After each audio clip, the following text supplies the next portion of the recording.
अस्सलाम वालेकुम नाज़रीन, मैं हूं फरूख अब्बास और चैनल है एनटीवी। मैं और जावेद चोई साहब आपके सामने आज का स्पेशल शो लेके हाजिर हैं। नाज़रीन, पिछले कुछ दिनों से पूरा पाकिस्तान बहुत डिस्टर्ब है और मैं सीरियसली आपको ये बात बताऊं, आज जो मैंने पहला थंबनेल बनाया है वो मेरे दिल की आवाज़ है। जब सुना पता चला कि पाकिस्तान के 42 जवानों के जनाजे उठाए गए बलूचिस्तान में, तो उस वक्त से सीने में एक आवाज़ गूंज रही है और वो है बदला। इसके बगैर कोई चारा नहीं है। बलूचिस्तान के जो हालात कर दिए गए हैं, जितने मतलब इंटरनेशनल ताकतें भी उसके पीछे हैं, पाकिस्तान कहीं से बेटर परफॉर्म करके पाकिस्तान के अंदर के हालात को बेहतर ना कर ले, इसके लिए पाकिस्तान पे पै दर पै हमले हो रहे हैं। लेकिन पाकिस्तान ने अब फिर वो बदला लेना शुरू कर दिया और कहर बर्पा कर दिया है। क्या कुछ बलूचिस्तान में हो चुका है, ये आपको बताएंगे अपनी पहली स्टोरी में। फिर आपको ये बताएंगे जी कि डोनाल्ड ट्रंप ने ऐलान जंग कर दिया है। इससे ज्यादा अजीब शख्स मैंने नहीं देखा। जब हम आपको खबर बताएंगे तो आप कहेंगे कि भाई साहब, तुम चाहते क्या हो, तुम एक ही दफा बता दो। जो अगली खबर है वो ये है जी कि इसराइली शैतान नेतन्याहू के बेटे ने अपने ही बाप को बाप मानने से इनकार कर दिया। तो ये जानिएगा कि ये क्या स्टोरी है। इसने तो कहा है कि भाई मेरा तो डीएनए नहीं कुछ और है, तो ये जानिएगा। डीएनए के आगे भी एक स्टोरी है बड़े मजे की, वो भी आज आपको बताएंगे। पाकिस्तान के साथ एक भोंडा मजाक किया गया है और मैं आपको यह बताऊं कि जावेद चोई साहब के साथ और मेरे साथ एक बहुत बड़ी ज्यादती की है पाकिस्तान गवर्नमेंट ने, और आज उसके लिए मैं आवाज उठाऊंगा। और वो आप जानिएगा इस स्टोरी में। ये मैं बताऊंगा आपको स्टोरी के अंदर जाके कि ये हुआ क्या है। ईरान और वेनेजुएला का इत्तेहाद हो गया है। वो दोनों मुल्क जिस पे अमेरिका ने हमला किया, वो दोनों मुल्क इकट्ठे हो गए हैं, तो जानिएगा इसके बारे में भी। पाकिस्तान में और ये पूरे खित्ते में पानी कुछ दिनों का मेहमान रह गया है। कुछ दिनों का, लिटरली ऐसे लग रहा है कि कुछ अरसे के बाद जैसे हम पानी को तरसेंगे। अल्लाह ना करे कभी ऐसा हो, लेकिन जो एजम्पशंस हैं, जो बात की जा रही है, वो कुछ ऐसी ही है। तो जानिएगा ये क्या सिचुएशन है। फिर आपको ये बताएंगे जी कि अफगानिस्तान का डीएनए जो है उसका पता चल गया। खुद बताया है उन्होंने कि हमारा डीएनए कौन सा है। कॉमेडी करके रख दिया, पूरी दुनिया में मजाक बनवा दिया, अपना ही मजाक बनवाया, ये भी आपको बताएंगे। और उसके बाद एक नई करेंसी जो आ रही थी, जो पाकिस्तान में लाई जा रही थी, और लग रहा था कि उस करेंसी के आने से पाकिस्तान में यकीनन कुछ बेहतरी जरूर होगी और चीजें लीगलाइज भी हो जाएंगी। अगर कोई पहले छुप के भी कर रहा था तो खुल के सामने आ जाएगा और पाकिस्तान की इकोनॉमी के अंदर काफी बड़ा हिस्सा इसका भी शामिल हो जाएगा। लेकिन उस करेंसी को हराम करार दे दिया गया। ये क्या सिचुएशन है, ये भी जानेंगे आज ही के व्लॉग में। तो अपनी पहली स्टोरी शुरू करने से पहले छोटा सा रिमाइंडर कि लाइक शेयर सब्सक्राइब करना ना भूलिएगा। हमारा व्हाट्सएप लिंक, ट्विटर लिंक और फेसबुक लिंक आपने जरूर ज्वाइन करना है। 1 मिलियन के बहुत करीब है। जल्द अज जल्द हमें वहां तक पहुंचाइए, आप ही से दरख्वास्त है। तो चौधरी साहब को मैं शामिल करता हूं प्रोग्राम में है, और पहली स्टोरी जो मैं उनसे डिस्कस करना चाहता हूं बलूचिस्तान के हवाले से कि बलूचिस्तान में क्या कहर बर्पा किया जा रहा है। बलूचिस्तान के अंदर हालात बहुत ज़्यादा ख़राब हैं और आज खुजदार के अंदर भी एक पुलिस स्टेशन के ऊपर हमला हुआ है। और उससे पहले आपने देख लिया ज़ियारत के अंदर जो कुछ हुआ, फिर मांगी जो मांगी डैम डैम है में वहाँ पे जो कुछ हुआ। यानी आपकी एक पुलिस की प्रॉपर वहाँ पे एक पिकेट पिकेट है और उसके ऊपर हमला करके उसके अंदर 11 लोग जो थे शहीद हो गए, 18 को आप उठा के ले गए। तो ये रियासत के अंदर अगर ऐसा हो तो फिर इसका मतलब रियासत तो ख़त्म हो गई ना, आपकी रेड ख़त्म हो गई। और ये यूनिफॉर्म जो है ना, वो ख्वाह पुलिस की हो या फौज की हो या एफसी की हो या डॉक्टर की हो या फिर डाकिया की हो, वो कौम की अलामत होती है। वो बेसिकली सोसाइटी की अलामत होती है, वो स्टेट की अलामत होती है। तो जब आपने उस यूनिफॉर्म पे हाथ डाल दिया तो इसका मतलब ये हुआ कि आपने रियासत के ऊपर हाथ डाल दिया। और फिर ज़ाहिर है रियासत अगर रिएक्ट नहीं करती तो रियासत ख़त्म होगी।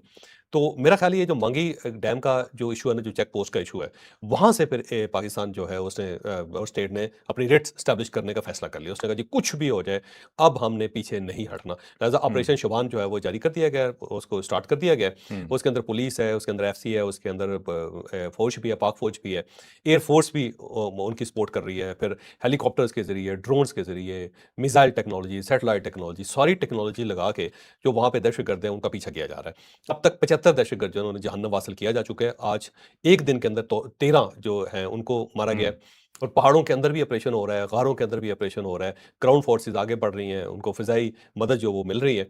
और ये ऑपरेशन सिर्फ यहाँ पे पाकिस्तान की साइड से नहीं है, अब ये अफ़गानिस्तान की तरफ भी जाएगा, वहाँ पे भी अटैक होगा। और हम्म। इसको मेरा ख्याल है रियासत ने अब फैसला कर लिया है कि वंस फॉर ऑल हमने इसको ख़त्म करना है। साथ बन्नू की सूरत देख लें ना, वहाँ से जो वीडियो रिलीज़ हुई है कि वहाँ पे क्लासरूम्स के अंदर बैठे हुए हैं। हाँ जी। मुझे लगता है कि अब रियासत के पास और कोई ऑप्शन नहीं है सिवाय इसके कि इस सारे मामले को ख़त्म किया जाए, पीस कायम किया जाए। और उसके बाद मुझे लगता है कि एक बड़ा फैसला पाकिस्तान के अंदर और भी करना पड़ेगा कि ये जो शिद्दत पसंदी है उसको हम्म। कैसे कंट्रोल किया जा सकता है।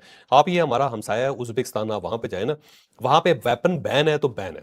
हम्म। यानी वहाँ पे पुलिस या फ़ौज वो भी वेपन कैरी नहीं करते। अच्छा। ऐसा नहीं है कि आपको किसी जगह पे वेपन नज़र आ जाए पूरे मुल्क के अंदर। हम्म। अगर पुलिस ने अपनी राइफ़ल किसी जगह लेके जानी होती है तो उसको लपेट के कवर करके लेके जाते हैं। यानी ओके। लोगों को पता ही नहीं सरेआम कि नहीं ले जा सकते। हथियार भी कोई चीज़ होती है। ठीक यानी है। जब उन्होंने ख़त्म कर दिया तो ख़त्म कर दिया। वहाँ पे गाड़ियाँ बहुत चोरी होती थी। तो हम्म। वो दुनिया का वाहिद मुल्क है जहाँ पे कार चोरी की सज़ाए मौत है।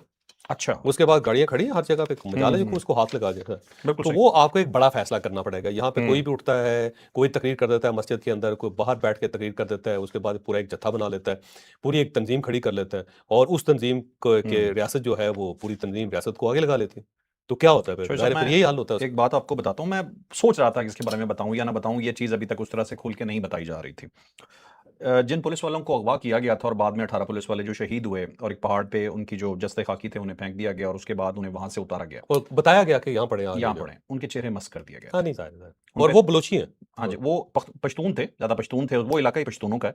वहाँ पे उनके चेहरे मस्क करके तेज़ाब फेंक के उन्हें नाकाबिले शिनाख्त बना दिया गया। लवाहिकीन धाड़े मार के रो रहे हैं हुँ, कि इतना बड़ा ज़ुल्म, हुँ, हुँ, अब कोई कसर बची है कि ये इंसान है, ये जानवर है, ये कौन लोग हैं जो इस तरह का सलूक कर सकते हैं? हुँ। ये तबाही और बर्बादी है ना, ये दुश्मन है, ये पाकिस्तान के दोस्त नहीं है और ना ही ये कोई इंसान है हुँ, और ना ही इनको पाकिस्तानी कहना चाहिए, ना इनको मुसलमान कहना चाहिए। ये हुँ, बेसिकली एक दुश्मन का कंडा है और उसे वो यूज़ कर रहा है और हम और यूज़ हो रहे हैं, हमारे खिलाफ ये यूज़ किए जा रहे हैं हुँ, और हुँ। हम उसको एक्सेप्ट करते रहे।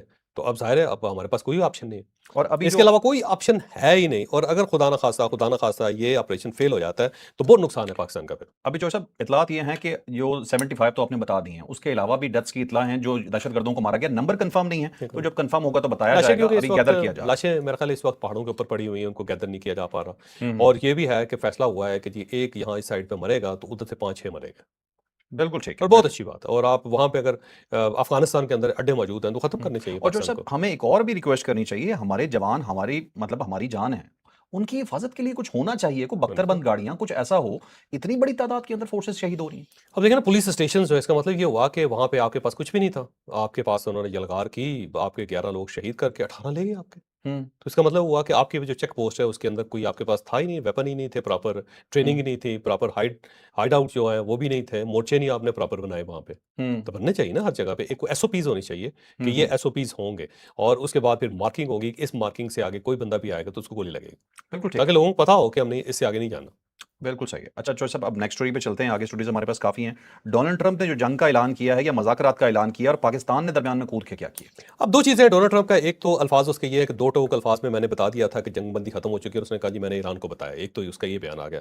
दूसरा उसने कहा जी कि ईरान ने मुज़ाकरात जारी रखने की दरख्वास्त की और ये हमने मंज़ूर कर ली। दोनों बयान एक-दूसरे से मुतसादम है। ये डोनाल्ड ट्रंप कर सकता है। डोनाल्ड ट्रंप एक ऐसा आदमी है कि जो कुछ भी कर सकता है। वो एक हुदूद होती है ना उसके, उस परिंदे के बारे में कहते हैं कि वो सामने से आगे भी उड़ सकता है, पीछे भी उड़ सकता है। तो डोनाल्ड ट्रंप जो है ना एक ऐसा ही परिंदा है जो आगे भी जा सकता है और पीछे भी जा सकता है। एक साइड पे जंगबंदी हो गई है, खत्म हो गई और दूसरी साइड पे उसने कहा मुज़ाकरात जो है ना वो भी हो रहे हैं। हुँ, तो हुँ, ये नेतन्याहू का जो भाई है ना डोनाल्ड हुँ। ट्रंप यही कर सकता है। साबित कर रहा है मैं भाई हूँ। और कोई नहीं कर हुँ, सकता ये, वैसे तो कमाल है ये। हुँ, तो बहरहाल एनी हो असल एक्चुअल सूरत ये है कि पाकिस्तान जो है ना उसने एंगेज कर लिया। अभी मसूद पज़ेशियान साहब के साथ बात हुई है प्राइम मिनिस्टर साहब की और प्राइम मिनिस्टर साहब ने उनसे कहा है कि तहम्मुल रखें आप, बुर्दबारी से काम लें।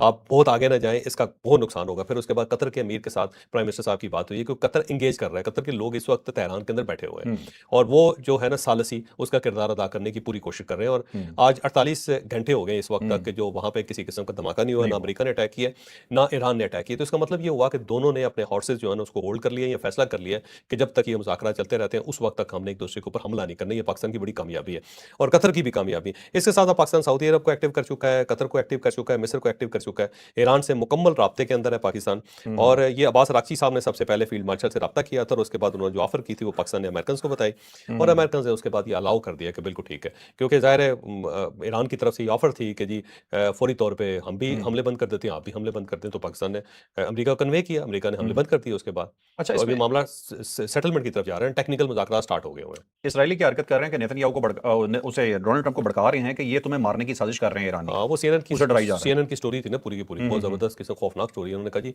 इन्होंने प्रॉपर प्लान कर लिया ईरानियों ने कत्ल करने का और फिर सीएनएन ने वैसे नीचे तबसरा भी किया। उसने कहा जी कि ये कहीं ऐसा ना हो कि इसराइली जो है वो इसको भड़का दें हुँ, और उसके बाद ईरान जो है उसके ऊपर अटैक हो जाए। बल्कि डोनाल्ड ट्रंप ने ये भी कहा है कि अगर मुझे मारा जाता है तो आप ऐसी तबाही फेरें ईरान के अंदर कि लग समझ आए जो इससे पहले कभी हुई नहीं। तो हुँ। वो मेरा ख्याल है इसराइली जो है वो कोशिश कर रहे हैं कि कहीं न कहीं इसके ऊपर अटैक करवा के ना डोनाल्ड ट्रंप के ऊपर, ईरान के ऊपर मलबा डाल दिया जाए। मलबा डाल दिया और जाए। ईरान हुँ, मुझे नहीं लगता कि इतना बेवकूफ़ होगा कि इस नाज़ुक वक़्त में वो ये काम करे। देखिए उसके लिए बेहतरीन टाइम यही है कि कुछ अरसा इंतज़ार करे वो। फिर उसके बाद अगर उसने हमला करना तो करे। इस वक़्त हुँ, तो मेरा नहीं ख़्याल कि इंतहा दर्जे की हमाकत होगी कि इस टाइम पे हमला कर दें हुँ, और हुँ, उसके हुँ। बाद पूरा मुल्क तबाह करवा नहीं, दें। ईरान के फिर बयानात आ रहे हैं, हम कत्ल का बदला लेंगे, हम वो छोड़ेंगे तो नहीं। कहते रहते हैं, इसका नहीं, हुँ, इसका कोई फ़र्क नहीं पड़ता जी, वो कहना चाहिए। पर खान लियाकत अली खान साहब देखें कब कत्ल हुए, हम आज तक बदला ले रहे हैं उनका। ये हुँ, होता रहता है। बल्कि एक और मसलन हज़रत इमाम हुसैन रज़ी अल्लाह तआला अन्हु की शहादत देखें ना, आज 450 साढ़े 1400 साल हो गए उनको, 1500 साल हो गए। आज तक उनके रोज़ा शरीफ के ऊपर भी सुर्ख झंडा लहराया हुआ है कि कत्ल का जो बदला है पूरा नहीं हुआ। ठीक हुँ। है? तो ये जो है ये सिंबॉलिक होती है, सिंबल्स होते हैं। इन लेकिन वो सिंबल्स का ख्याल रखना होता मसला है वो इंसान को। ट्रंप उसे सीरियस ले लेता है ना, उसे लगता है ये वाक़ई मुझे मारने लगे। ठीक है। अच्छा चले, अब नेक्स्ट स्टोरी चॉइस। अब नेतन्याहू इजरायली शैतान के बेटे ने उसके साथ क्या किया? अब बेसिकली तो उसके दो बेटे, पहला एक बेटा था उसने अपना नाम चेंज कर लिया था, उसने नेतन्याहू को नाम हटा दिया। अब दूसरा जो बेटा है ना, यार नेतन्याहू नाम है उसका, तो यार नेतन्याहू जो है ना उसने अपने नाम के साथ से नेतन्याहू हटा लिया और अब उसने नाम बदल के रखा है यार योनातान होन। अब ये जो नाम उसने, ये हिब्रू नेम है सारे, ये ज़हन में रखिएगा। अब ये जो नाम तब्दील किए गए ना, उसके लिए 3-4 चीज़ें जो है ना वो बड़ी ऑब्वियस है। एक तो गज़ा के ऊपर जो अटैक किया था, उसने इसराइल के अंदर अगर थोड़ी बहुत भी कोई गैरत थी, शर्म थी, हया थी, या लोग इसको अच्छा महसूस करते थे या महसूस करते थे कि बड़े पढ़े लिखे लोग, प्रोफेसर टाइप लोग हैं, तो वो इनका इमेज खत्म हो गया। दुनिया में। दुनिया में, पूरी अच्छा। दुनिया के अंदर अब लोग हेट करते हैं, लोग कहते हैं कि ये जालिम है, ये कोई बेहतर इंसान नहीं है। हम्म। और यही वजह है कि इसराइल ने इस वक्त सबसे ज़्यादा जो बड़ी लॉबिंग फर्म्स हैं अमेरिका के अंदर वो हायर कर रखी हैं और अपना इमेज बेहतर बनाने की कोशिश कर रहा है। रही सही जो कसर है ना, वो जो मुरलीधर था, जो चीफ जस्टिस मुरलीधर, और उसने जो रिपोर्ट बना दी है ना बच्चों का। 21,000 बच्चों की, कि पॉइंट ब्लैंक गोलियां मारी गई, जिसमें 450 बच्चा जो है 6 महीने से कम उम्र उनके, तो उसने तो टोटल तबाह करके रख दिया, उसको बर्बाद करके रख दिया इसराइल को। तो अब जब नेतन्याहू जो है, इसके बच्चे जब किसी जगह पे भी जाते हैं तो उसका नाम नेतन्याहू लिखा होता है पासपोर्ट के ऊपर, बाप का नाम यूज होता है। नाम यूज होता है। और जो ही किसी एयरपोर्ट के ऊपर जाते हैं और जब पासपोर्ट देखते हैं ना, तो वो जो बंदा सामने बैठा होता है वो भी इनकी तरफ नफरत से देखता है। और जहां जहां ये पता चलता है कि नेतन्याहू के बेटे हैं, तो लोग इनसे नफरत करते हैं, फिर सवाल करते हैं कि आप लोगों ने गजा के अंदर बच्चे मार दिए और तुम्हारा वालिद कितना वहशी और दरिंदा है, वो है। और इसके अलावा लोगों ने हेट करना शुरू कर दिया, तनकीद इनको बहुत ज्यादा होती है, फिर सिक्योरिटी जो है वो भी ब्रीच होती है इनकी, हर जगह पे जहां पे जाएंगे लोगों को पता चल जाएगा नेतन्याहू का बेटा है और इसके बाद इसके ऊपर अटैक का खतरा है। तो इनके बच्चों ने फिर ये सोचा है कि बाप को ना डिसोन कर दें हम। हमेशा बाप बच्चों को डिसोन करते हैं, लेकिन इन बच्चों ने अपने बाप को डिसोन कर दिया, उन्होंने इसका नाम काट दिया, निकाल दिया, निकाल के उन्होंने नाम ही अपने चेंज कर लिया, ताकि किसी जगह पे जाएं तो इनके ऊपर तनकीद ना हो सके, कोई सियासी रद्द-ए-अमल ना हो सके, इनकी सिक्योरिटी जो है ना वो इशू ना बने और लोग इनसे सवाल ना कर सके कि तुम्हारा अब्बा कर क्या रहा है। तो ये जो चीज़ें हैं ना, इसका ज़ाहिर है नुकसान हो रहा है इसकी फैमिली को, नेतन्याहू की। और ये आज का मसला नहीं है, यूं ही ये प्राइम मिनिस्टर नहीं रहेगा तो उसके बाद ये मसला शदीद हो जाएगा। चौधरी साहब, इमिग्रेशन पे पहला क्वेश्चन जिसके बच्चों से ये होना चाहिए कि हमने सुना था इब्लीस ने शादी नहीं की, लेकिन तुम्हें देख के लग रहा है कि की हुई है। अच्छा चलें, अब चलते हैं चौधरी साहब नेक्स्ट। अच्छा जी, अब ये आपके साथ और मेरे साथ बहुत बड़ी जाती हो गई चौधरी साहब, ठीक है। हुआ इस तरह से है जी कि मुझे और आपको मिलना चाहिए ब्लू पासपोर्ट, अच्छा, हमने क्या ठीक काम है। किया? हमने कोई चोरी की है, डाका मारा है, हमें मिलना चाहिए ब्लू या कोई पासपोर्ट। स्टेट के दामाद हैं हम? आप जरा ये ये स्टेट खबर, के दामादों को मिलते हैं। आप जरा ये बताएं, ये स्टेट के कौन से दामाद हैं जिन्हें ये मिला है ब्लू पासपोर्ट और हमें क्यों नहीं मिल सकता? अच्छा, बड़ी मज़ेदार बात ये है कि वैसे मैं क्योंकि एक केस करना चाहता था, फिर मैंने कहा यार ऐसे ही ना बिला वजह वक्त आया होगा, इसका फ़ायदा कोई नहीं होगा, तो फिर मैंने अपना ये फैसला वापस ले लिया। वो मसला ये है कि मैं टैक्स पेयर हूँ, मैं 1992 से मैं टैक्स दे रहा हूँ, 1992 से मैं टैक्स दे रहा हूँ। और जो लास्ट मेरा टैक्स गया था 1.5 करोड़ रुपए से ज़्यादा मेरा टैक्स था सालाना, ठीक है। और मसलसल मैं टैक्स देता रहा, फिर अचानक ऐसा हुआ कि मेरी जॉब खत्म हो गई। जब जॉब खत्म हो गई तो उसके बाद ज़ाहिर है मैंने अर्निंग के लिए जो मैंने अगर बंदोबस्त ना किया होता, काम ना किए होते, तो मैं तो फारिग हो गया था। तो मसला ये है कि जब मैं रियासत को मुसलसल पैसे देता रहा, तो जब मुश्किल वक्त होगा या 60 एट द एज ऑफ 60 मैं जब रिटायर हो जाऊंगा, तो रियासत मुझे क्या देगी? जबकि पूरी दुनिया में रियासतें जो हैं उन लोगों को जब वो रिटायर हो जाते हैं, जो मुकम्मल तौर पे टैक्स देते रहे हैं, उनको फैसिलिटेट करते हैं। सही। पाकिस्तान शायद उन चंद मुल्कों के अंदर है कि अगर आप सिविलियन हैं तो पूरी ज़िंदगी आपने कुर्बानी देनी है, आपने टैक्स देना है, और उसके बाद जब आप 60 साल को क्रॉस करेंगे या खुदा न खास्ता आपके साथ हादसा हो गया या फिर आप जॉबलेस होगी, तो रियासत कहेगी आप जाने, आपका काम जाने। रियासत अपनी आंखें माथे पर रख के कहेगी बल्कि और पैसे कहीं से लेके आ, तू टैक्स क्यों नहीं दे रहा? अच्छा, उसके मुकाबले में कि वो लोग जो मेरे साथ पढ़ते थे और उन्होंने काम ये किया कि एमए किया या बीए किया, तो एक इम्तिहान दे लिया उन्होंने। जब एक इम्तिहान दे लिया तो दामाद बन गए रियासत के। और अब मेरे जैसे बंदे, तुम्हारे जैसे बंदे, पूरा मुल्क जो है ना मिल के एक तो पहले उनको पालता रहता है, उनकी मराहत होती हैं, उनकी तनख्वाहें होती हैं, उनके एयर टिकट्स होते हैं, उनके घर होते हैं, वो हम देते रहते हैं, इवन उनके कपड़े भी होते हैं, ठीक ये है। सब खाना भी होता है उनका, सब कुछ हम देते रहते हैं। और उसके बाद जब वो रिटायर होते हैं 60 की एज में, तो उनको पेंशन भी मिलती है, उनको ग्रेजुटी भी मिलती है, गवर्नमेंट उनको मरने तक वो और उनकी बेगम साहबा को सपोर्ट करती है।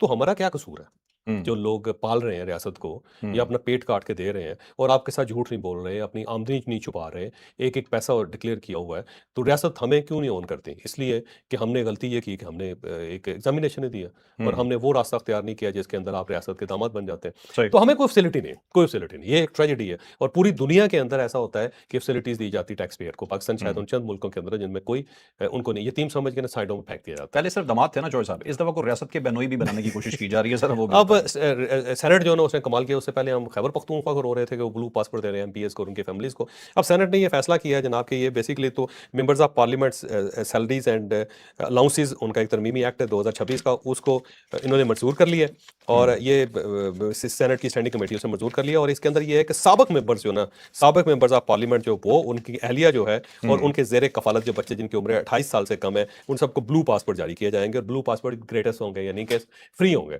बस आप जाएंगे जाएंगे, कोई फीस भी आपसे चार्ज नहीं की जाएगी। ये साबिक को है, ये साबिक का प्रेजेंट तो वो वैसे वैसे ही अवेलेबल मिल होता है, जाता उनको है। वैसे मिल जाता है ना जी। सही। तो ये साबिक को भी दिया जाएगा। और उन्होंने जवाब ये पेश किया कि जो साबिक सेक्रेटरीज और उनके जो खानदान है उनके पास ब्लू पासपोर्ट होते हैं, तो हमारे पास क्यों नहीं हो सकता? भाई आपने उनके भी रोकने हैं, ये उनके भी आपका काम है। रोकने हैं कि वो अपनी सर्विसेज करके चले गए हुए हैं सारे। आप उनको पेंशन भी दे रहे हैं, ग्रेजुटी भी दे रहे हैं, उनको मुराद भी दे रहे हैं। बहुत सारे लोग हैं जिनको खानसामा भी दिया होता है, ड्राइवर भी दिया होता है, गाड़ी भी दी होती है। और ये जो जजेस हजरात है, आपको पता है गाड़ी लेके जा सकते हैं अपनी साथ, उनको पूरी जिंदगी प्रिविलेजेस मिलती हैं। Privileges मिलते और उनकी जो पेंशन होती है उनकी तनख्वाह के बराबर होती है ऑलमोस्ट, हैं। बहुत ज्यादा। यानी उनको कोई खास फर्क नहीं पड़ता कि वो रिटायर हो गए हुए हैं। सारी जिंदगी और बादशाही। सारी सिक्योरिटी भी देते हैं। अब हमारी गलती क्या है? हमारी गलती ये है कि हमने पेपर दे के दामाद नहीं बने इनके। तो अब हमें मशक्कत पे लगाया हुआ है। जो और इन सब लोगों इस दमादों के मुकाबले में कुछ और भी आ रहा है ना, साबिक मेंबर्स जो सब मेंबर सब रहे ही हाँ, नहीं, मेंबर रहे उनकी नहीं। पूरी फैमिली को ब्लू पासपोर्ट। उनको सबको ब्लू पास है, शायद शर्म आनी चाहिए वैसे। हद है यार, वैसे हद है यार। और इसमें देखें कितने खुशहाल लोग हैं और हरकतें देखें यार इनकी। यानी यकीन करें कि ये ऐसा है कि एक हाथी हो ना, वो अपनी सूंड से मटर का दाना उठा रहा है। भाई आप अपने प्रोफाइल देखो यार इस तरह। कुछ और दिन हरकतें पहले क्या कर रहे हो शायद कुछ दिन आप? आपने पहले सेक्रेटरियों को रोकना है, वो सेक्रेटरियों को तो कहते हैं ठीक है उन्होंने लिया हुआ तो हम भी लेंगे। हम भी लेंगे। हद है बिल्कुल। यार वैसे इसमें। चौधरी साहब अब ये देखें कि कुछ दिन पहले हम केपी का जिक्र कर रहे थे, केपी केपी को। असेंबली में बिल पास हुआ है अब कि तो टोल वो तो टैक्स अच्छे नहीं लग रहे हैं, वो बेचारे उन्होंने कौन सा रिटायर्स को कहा है, उन्होंने कहा जी कि प्रेजेंट को दे दें, ये कहते हैं रिटायर को भी दे दो। देना। आगे निकल हाँ, गए। खान की छूट देखो। ज्यादा ही छूट दे दी है। ठीक है, चलें चौधरी साहब, ईरान और वेनेजुएला का इत्तेहाद है। अब वेनेजुएला के अंदर क्योंकि ज़ल्ज़ला आया था तो ईरान ने उनको अमदादी सामान भेजा है। और ये जो अमदादी सामान है ना, ये कई टन अमदादी सामान है, उसके लिए जहाज़ भर के इन्होंने भेजी थी और वेनेजुएला की तरफ से इसका शुक्रिया भी अदा किया गया। और उसकी बुनियादी वजह ये है कि वेनेजुएला के अंदर वाकई बड़ा जुल्म हुआ है। 2 ऊपर नीचे ज़लज़ले आए, 4000 लोग तो अभी तक मर चुके हैं, 17000 इस वक्त ज़ख्मी हैं और उसके साथ साथ 18000 बेघर हैं। और अभी कहा जाता है कि 70000 मिसिंग है। 70000 लोग मिसिंग है मिसिंग अभी है। तक। आप उनको भी मरा हुआ समझो, क्योंकि इतना खौफनाक ज़ल्ज़ला आया कि बहुत तबाही आई है। अब ये ईरान ने मेरा ख्याल है तमाचा मार दिया है अमेरिका के मुंह पे। और उन्होंने कहा कि देखें जी हम तो वेनेजुएला की भी सपोर्ट कर रहे हैं। वेनेजुएला ने शुक्रिया अदा किया था कि शुक्रिया भाई अदा आपकी बड़ी मेहरबानी है, अमेरिका हमारे साथ बैठा हुआ है और इस साइड से हमारा तेल चोरी करी जा रहा है। लेकिन जो साहब एक बड़ा जिगरा भी दिखाया है ईरान ने, ईरान के अपने हालात टाइट हैं, अपने हालात हालात खराब हैं, उसके बावजूद टनों सामान बेचा। कॉपर के हिसाब से ठीक है। अच्छा चौधरी साहब, पाकिस्तान में, इंडिया में, बांग्लादेश में, पूरे खित्ते में पानी की होने वाली है शदीद कमी। दिनेश वोहरा साहब की रिपोर्ट आई है और उन्होंने ठीक ही बात की है। उन्होंने कहा जी पानी जो है चंद महीने का, चंद दिनों का मेहमान है। और दो उन्होंने वजूहात बताई। उन्होंने कहा 1970, उन्होंने कहा जी 70 साल हो गए जब से पाकिस्तान और इंडिया बने हैं ना, उस वक्त से जो पानी था इंडिया और पाकिस्तान का, उसके अंदर 70% कमी आ चुकी है स्टोरेज में, वाटर स्टोरेज में टोटल जितना पानी मौजूद है इस इलाके में। मौजूद। अब उसके अंदर उन्होंने कहा जी 30% रह गया स्टोरेज, ठीक है, डैमों के अंदर जो पानी है, डैमों के अंदर ये झीलों के जितना पानी अंदर है इलाकों में, और इलाके में जो पानी है। और उन्होंने कहा 30% रह गया और 30% जो है ना उसके ऊपर लड़ाई होगी पाकिस्तान और इंडिया की, और बल्कि पूरे रीजन के अंदर लड़ाई होगी। और साथ उन्होंने एक हवाला दिया चाइना का कि चाइना जो है ना एक बहुत बड़ा डैम बनाना चाहता है ब्रह्मपुत्र पे, और ये बेसिकली तिब्बत के पास है। ये ज़हन में रखना कि इनका जो माखज़ है ना, वो ऊपर मैंने देखा हुआ है सारा, अच्छा। येलो रिवर है और ऊपर मैंने उसको देखा हुआ है और बड़े खौफनाक दरिया है वहाँ से, और वो उतर के ना उसके बाद नीचे उतर ये इंडिया के अंदर दाखिल होता है और ये उनका मेन दरिया है इंडिया का। तो अब उसके ऊपर अगर डैम बना लेता है चाइना, जो धड़ाधड़ बना रहा है, क्योंकि उसका कमाल ये है चाइना का कि वो दिन रात एक करके एक नाकाबिले जो होता है ना बियॉन्ड द इमेजिनेशन एक साहब, प्रोजेक्ट किसी उनको वो मटेरियलाइज कर लेता है। किसी भी मुल्क को 20 से 30 साल लगते हैं बड़ा डैम बनाने में, और चाइना को लगते हैं 7 से 10 साल। 7 से 10 साल वो कमाल कर देते हैं। तो वहाँ पे धड़ाधड़ लगे हुए हैं और वो मेरा ख्याल है कोई $1 बिलियन का प्रोजेक्ट है।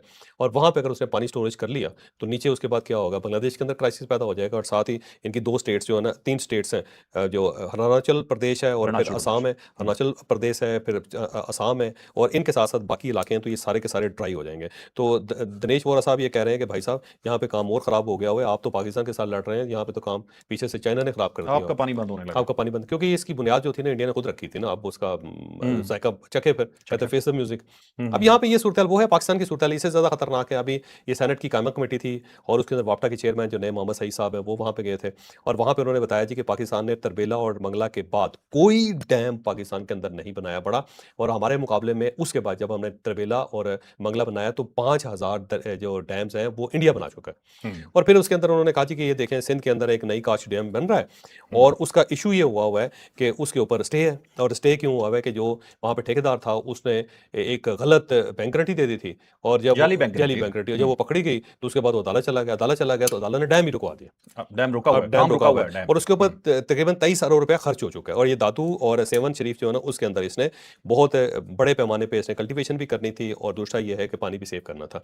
तो ये सूरत हाल है यहाँ पे ना। कोई गवर्नमेंट अगर फर्ज करें स्टील मिल बेचना चाहे तो सुप्रीम कोर्ट ऑफ पाकिस्तान उसको रोक के बैठ जाती है, आज बेचे ना, बिक ही नहीं रहे। पीआईए बेचना चाहे तो उसके सामने खड़ी हो जाती है, डैम बनाना चाहे तो उसको लेके बैठ जाती है। रेकोडेक में क्या हुआ? रेकोडेक है वो, उसके अंदर प्रॉपर जो है ना $10 बिलियन तो जुर्माना होने लगा था पाकिस्तान को, बड़ी मुश्किल से जाके मामला को सेटल किया। और इसके साथ साथ ये जो कारके यहाँ था, कारके यहाँ पे एक जहाज था जो आया हुआ था, जो बिजली बना रहा था, उसके साथ जो कुछ हुआ, तो ये जो है ना अदालतों को बहरहाल कंट्रोल करना पड़ेगा। अब जाके देखो ना, उन्होंने वहां पे कराची के अंदर वो बिल्डिंगें करा दी, अब वो जो है आईनी अदालत है वो कहती है गलत हुआ है।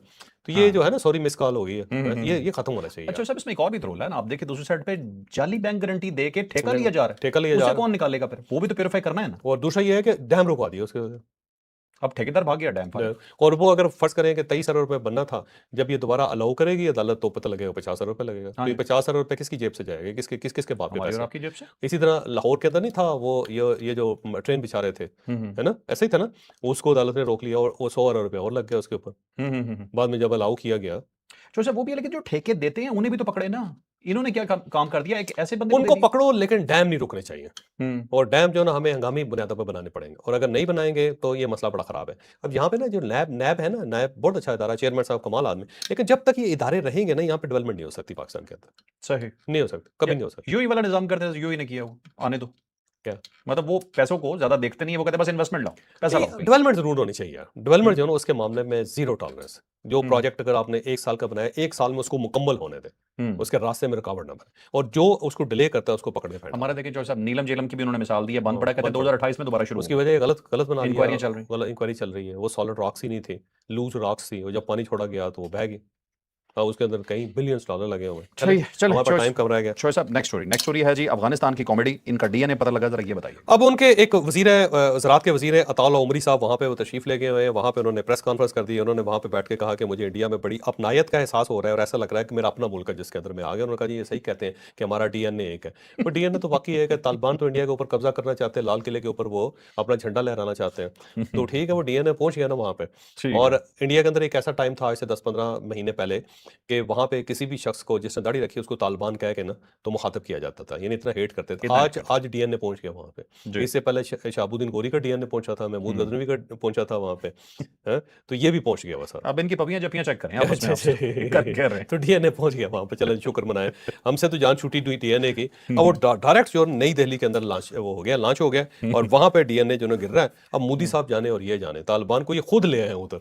अच्छा, इन दोनों में एक चीज कॉमन है, मोदी में और अफगानिस्तान के अंदर एक चीज कॉमन है, दोनों को शर्म नहीं आती। ये दोनों में से एक ही जैसी चीज है। अच्छा, जैसे हमारी लास्ट स्टोरी है जी, क्रिप्टो करेंसी जिससे हमें बड़ी तवक्कुआत थी वो हराम करार दे दी गई है, ये क्या हुआ? मौलाना तकी उस्मानी साहब का ये फतवा है जी, उन्होंने कहा जी क्रिप्टो करेंसी हलाल नहीं है, हराम है। और उसकी बुनियादी वजह ये है कि ये फिजिकल नहीं है। तो डॉलर जो है ठीक है हलाल है, रूबल हलाल है। अजीब सी वैसे बात है, मैं मौलाना को बहुत एहतराम करता हूँ, मैं उनका बहुत ही मोहतरफ हूँ। उनका कुरान मजीद जो तर्जुमा जो उन्होंने किया हुआ है मैं उसको पढ़ता हूँ, रेगुलर पढ़ता हूँ, माशाल्लाह बहुत ही अच्छा तर्जुमा किया, सादा और बहुत ही जामे, कमाल कर दिया मौलाना ने। और इसके साथ साथ उनके जो सफरनामे मैंने वो भी पढ़े हुए हैं, कमाल खूबसूरत सफरनामे लिखे उन्होंने, जो दुनिया को उन्होंने बहुत विजिट किया है तकी उस्मानी साहब ने। अच्छा बहरहाल अब ये जो बात है ये अजीबोगरीब सी है वैसे, क्योंकि पूरी दुनिया जो क्रिप्टो करेंसी पे जा रही है, और हम जो जिस तरह हमने कभी फुटबॉल को हराम करार दे दिया था, डाक को हराम करार दे दिया था, ये जो रेलवे इंजन है उसको हराम करार दे दिया था, स्पीकर को हराम करार दे दिया था। बल्कि मैं पूरी बात नहीं करना चाहता और आपने लुकमा भी नहीं देना, नहीं दोगे ना। उन्होंने कहा कि जब ये शुरू में जब स्पीकर ऑन हुए ना तो उन्होंने कहा इसके अंदर शैतान बोलता है। तो इस टाइप की फतवे थे इंडिया के अंदर इसके बारे में सारा।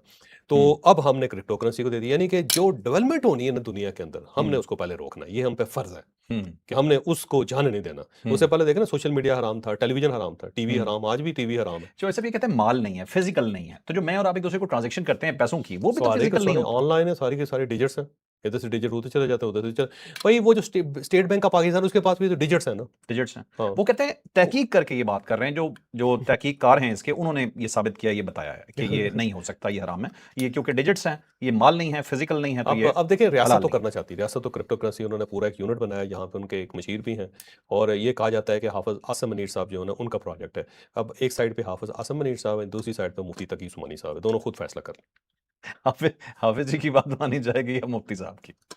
लेकिन जो इस्लामी मसला है, हम तो उसमें नहीं पढ़ते भाई, हमारी तो तौबा करना चाहिए। मजहब का मसला है, हम तो अपने आप को एग्जिट कर लेते हैं, दोनों बैठ के फैसला कर लें। ठीक, लेकिन चॉइस ऑफ डेवलपमेंट की तरफ जाना चाहिए। तो ये था नाज़रीन आज का व्लॉग, यकीनन आपके लिए इंफॉर्मेटिव रहा होगा। लाइक शेयर सब्सक्राइब, इजाजत दीजिए, अल्लाह हाफिज़, पाकिस्तान जिंदाबाद।